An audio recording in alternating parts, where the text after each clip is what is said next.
Hey everyone, today I'm diving into the ultimate leather showdown, real versus faux. Leather isn't just a material, it's a statement of style, durability and comfort, but which one fits your needs? Let's start with real leather. Made from natural animal hides, it's known for its rich texture, long-lasting durability, and ability to age beautifully. Over time, it develops a unique patina, telling the story of its journey. Now onto faux leather. Crafted from synthetic materials like polyurethane or PVC, faux leather offers a budget-friendly and vegan alternative. It replicates the look of real leather, but it often lacks breathability and may crack or peel over time.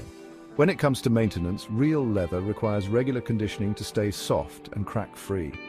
Faux leather, on the other hand, is easier to clean but might wear out faster. And what about the environment? Real leather, when sourced responsibly, can be a sustainable choice due to its longevity. Faux leather made from plastic-based materials can contribute to pollution over time, so which one is better?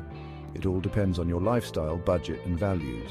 At DeLeatherCraft, I help you make informed decisions about your leather products. Whether you prefer the authenticity of real leather or the affordability of faux, I've got expert insights for you. Want to dive deeper? Read our complete guide now at DeLeatherCraft.com. Choose wisely, choose quality, choose DeLeatherCraft.